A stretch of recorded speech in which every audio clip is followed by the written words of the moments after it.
ఈ యుద్ధం బాగా గుర్తుపెట్టుకోండి. ప్రార్థనా యుద్ధము, మోకాల యుద్ధము, మౌన యుద్ధము. ప్రార్థనా యుద్ధము, మోకాల యుద్ధము, మౌన యుద్ధము. క్రైస్తవుడు ఎప్పుడు ఇవి కలిగి ఉండాలి. ఈ యుద్ధము నువ్వు ఎల్లప్పుడూ చేస్తుండాలి. నువ్వు ఈ 3 యుద్ధాలను నువ్వు చేస్తున్నప్పుడు నీ పక్షాన దేవుడు యుద్ధము చేస్తాడు.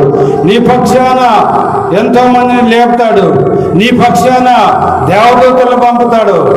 నేను లండన్కి వెళ్ళి వస్తున్నాను.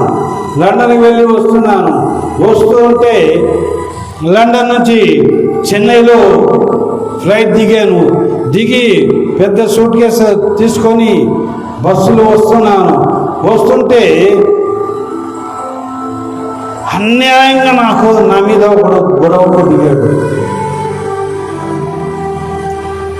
దిగాడు. లేదండి సారీ అండి అంటే కూడా సారీ అంటే కూడా వినటం లేదు. తిడుతున్నాడు, అరుస్తున్నాడు, కేకలు వేస్తున్నాడు. ఉంటూ నా పక్కన ఎవరో ఒక ఆయన వేస్తాడు. ఏమి అట్లా రెచ్చిపోటు మాట్లాడుతున్నావు, ఏమి నీవు ఆయన ఏం ఊపుకుంటుంటేనేమని నా పక్షాన్ని లేచి ఆయన గొడవ స్టార్ట్ చేశాడు. ఆయన గొడవ స్టార్ట్ చేయగానే వీడు తగ్గిపోయాడు, కూర్చుండిపోయాడు. ప్రియులారా, నీవు ఈ 3 యుద్ధాలు చేయడం నేర్చుకు అలవాటు చేసుకో. నీ పక్షాన నీకు ఉన్న సమస్యలు ఏ వచ్చినప్పటికీ వారు నీ పక్షముగా యుద్ధము చేస్తారు.